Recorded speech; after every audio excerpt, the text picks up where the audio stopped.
Dallas Cowboys owner and general manager Jerry Jones. Good morning, sir.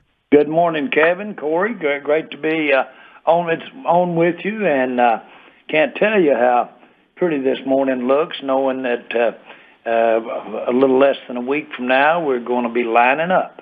That's absolutely right, Jerry. And I want to steal this first question. This is our third year. You know, we've gotten to know you over time, and want to let you get to know us just a little bit. And you talk about how beautiful of a morning it is. It'll be 95, 96 degrees outside. My co-host says that eating on a patio outside is not only overrated but stupid. And I wanted to know, Jerry, if you are a fan of eating on the patio or if you're like, nope, I am always eating indoors. Do you know that I don't eat where it's hot? Are you serious? Yes! I don't have appetite, number one. And number two, I don't like to eat and socialize or eat and talk. Okay. All right. I like to sit down and eat and taste it and savor it, but then move on or save the talking for another time, or so that I'm a little finicky, I guess, about eating. I don't like to do it when you're sweating and sweat's running down your back. Now, I'll drink with you when it's hot or cold. But seriously, no, I'm not a big fan of being out in the elements and trying to do something like eat. But now it can be fun. As you know, I hunt a lot, and that has all kinds of climate conditions to it. It can be cold, hot, rainy, snowing, all of it, and that even makes it that much more fun. And so I do hunt a lot, and I'm outdoor a lot. And frankly, I saw a picture the other day. It was the first time I'd ever run out on the field with the Cowboys relative to being out in Thousand Oaks. It was our first practice, and had a picture of me, and I was as thin as a razor. And but anyway, I remember it like yesterday, better than I can yesterday. And I said, man, smell that grass, because it was a grass field. But was a sense of smell that I had done seeming like all my life relative to playing football as a young person. So, and I thought, man, it's just good to be back. There I was running out on the field, my first practice. It's just good to be back where you can smell that grass. Fantastic answer to that. I feel very vindicated now as well. But I know that you're not in the business of making these days any big, bold, Super Bowl-esque proclamations, but now's the time of the year where media's putting out record predictions and all this and that. When you talk to the Cowboys fans and you look at this season, do you look at this team and say, this is a team that we feel like should be able to make the playoffs? Well, I see, without getting into the real technical, any facts behind what I say, but I feel the team that I thought we were going to have last year. And, of course, that was before Dak's injury.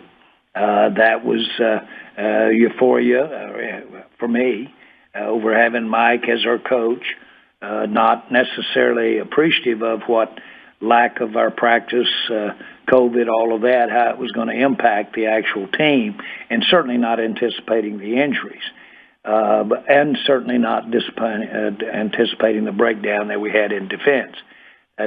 But this year, with what we've addressed, and boy, did we go at it. I'm sure you'll give us that. We'll see how the results are, but man, did we change it up. And you change something up about as good as you can change it up and correct it up, what we lost when we lost Dak, and what we hope we've got back is our protection and our front line on offense. And we've even now got, I think, a much better number 88 is just better. He's stronger. He's better. And he certainly is the skill that we thought we were getting when we drafted Lamb. So all of those things give me the same feeling I had last year. We're going to be a good team. Well, in that respect, with the offense and defense, what are your expectations? I know hopes would be like, hey, number one offense, number one defense. But for the offense and for the defense, do you expect this offense to be top 5, top 3? top 10? Like, what would you expect this offense to be and the defensive side? You really do need, on really both sides of the ball, you need a big play to happen. We call it, on offense, we call it plays over 20 yards. You've given up a big play if it's over 20 yards. But we need big plays on both sides of the ball. I think we've got the schemes. Maybe we have the availability, that's injury, and certainly think we've got the talent to create some big plays on both sides of the ball. And that's turnovers usually on defense, but that can be a good field position stop. So having said all of that, I think we have improved across the board, both sides of the ball, our big play opportunities. When it comes to the offense, because we've been discussing this off air quite a bit, do you view this Cowboys offense as young? I know at the skill position there's a lot of younger players, but do you view the offense as young, and when do players get old in the NFL? No, I don't view us as young. I view us as experienced. And I view us, the verdict is out whether or not we're experienced and available. Again, what's our ability to mitigate any of injuries and the degree of them. But I view us as a mature offense. I think we've got continuity in our coordination. I think we've got continuity in our offensive line. I think we've got a Super Bowl winning coach that really is certainly aware of everything we need to do offensively. I think we've also got coaches that have had their ups and downs, and they've been hit in the foxhole and lived to tell about it. And I'm talking about across the board, but I really am over on offense. I like the makeup of our coaches. They haven't lost any stinger. They're very aggressively excitable. They're passionate. They're in their best parts of their career. Moore's young, our coordinator's young, but the rest of them are right there. They're where they should be to really do a great job of adjusting as well as implementing a good game plan. I like where we are in our coaching staff. Jerry Jones joining us here on the K&C Masterpiece on 105.3 The Fan, and we were discussing this a few minutes ago. One of your rookie defensive tackles, Osa Odighizuwa, said about Tom Brady, his weakness is that he's not very mobile, and then made a couple other comments about how he's a little older and not too mobile, and if you get him off his spot, his passer rating goes down. Now, Jerry, you've seen some of the greatest athletes in the NFL play their game, and you know how they act mentally as well. Knowing Tom the way you do, if he saw that, would he take something like that? Because like Michael Jordan was one of those guys that said, hey, it's a small bit of information. It doesn't matter. It's the game within the game within the game. Do you think Tom Brady is that competitive? Now, will that result in a turnover? Brady's part, or would that result on a big play? Take something like that and try to use it for his own motivation as well as to the team if he sees it. But I don't think that impacts the game. When you bought the Cowboys, did you have a list of media folks that gave you bulletin board material to make this team better? Well, did I have people that cooperated with, in other words, that would I could set up or that worked with to do that? No, I did not. What got me on those on that print was my own mouth. And sometimes good and sometimes bad. Impromptu. So Cam Newton is not part of the Dallas Cowboys. Cam Newton's still out there. And the Cowboys, they pick up Will Greer. And I'm kind of curious if you picked up the phone and called over to Bill Belichick and said, hey, what are your thoughts on this guy? Did you have a conversation with him about that guy as a potential backup for you? You know, most people in the NFL that are even that are in the personnel area, I think have Cam Newton evaluated, and his pluses and his minus. You know, Norv Turner did a great job. With when he was coordinator there with Cam Newton. So I think he's no secret as to what he does and does well. And of course, he was basically able to be evaluated, if you want to look at it, for playing games and results and all of that as an evaluation. And so what you're seeing with him, he's available. As best I can tell, he's available. That's always got the big if you can get it, make the right kind of deal, he's available.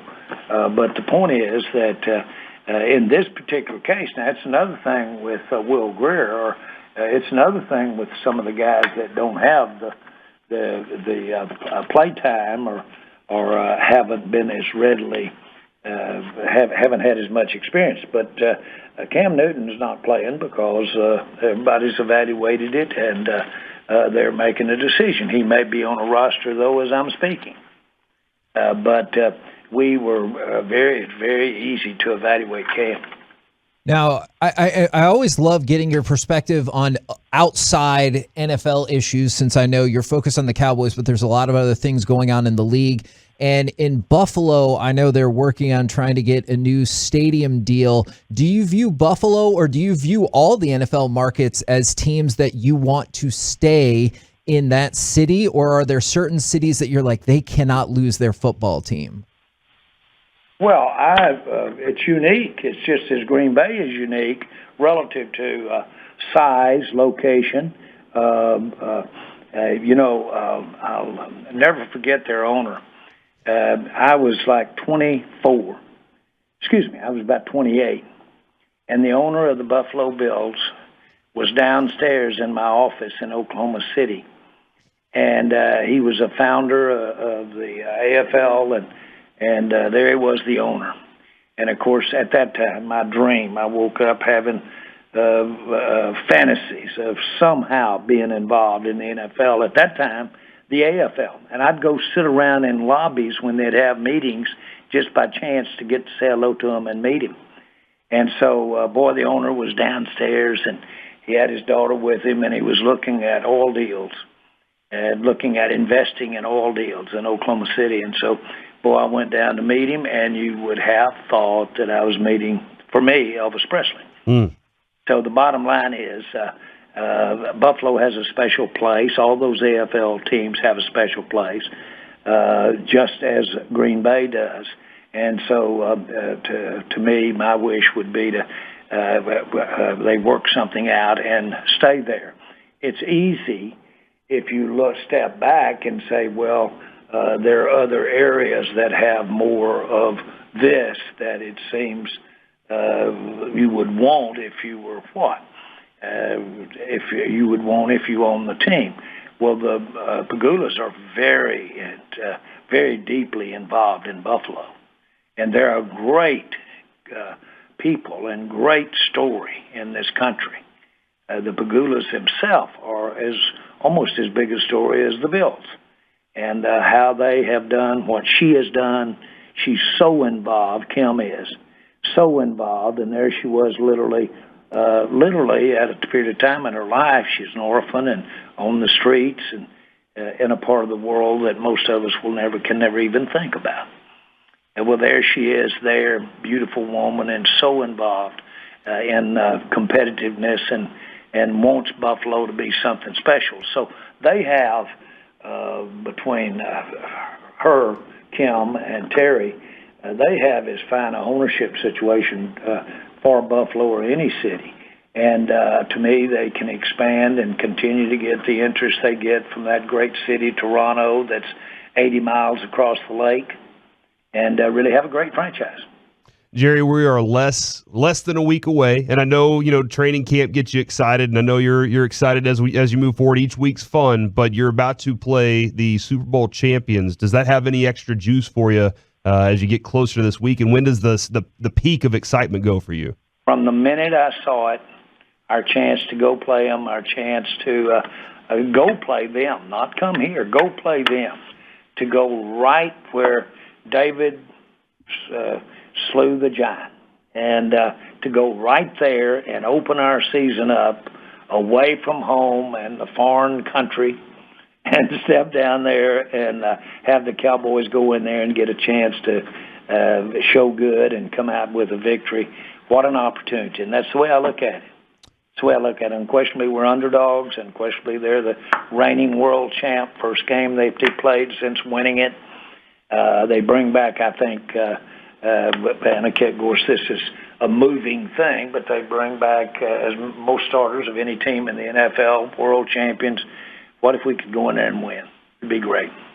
And I know a lot of Cowboys fans love hearing that answer, and that's getting them hyped up. We also, last thing I got for you, we also talk with Steven every week, and I believe, is it possible there's a wedding going on this weekend before the season yes, starts? It is, and my beautiful granddaughter, Jordan, is having a wedding, her wedding this weekend, and not a wedding, her wedding. And so we're all excited about that. She's marrying a wonderful man, and the bottom line is that I just have to pinch myself to think that little Jordan, who can picture dearly jumping up and down on beds all over my house and bunking parties. And, we have a tradition that all of my grandchildren spend the night with us on the night before Christmas Eve. So I get to be a part of a Santa Claus type thing. And so they'd come over here and all stay, and we'd all stay in the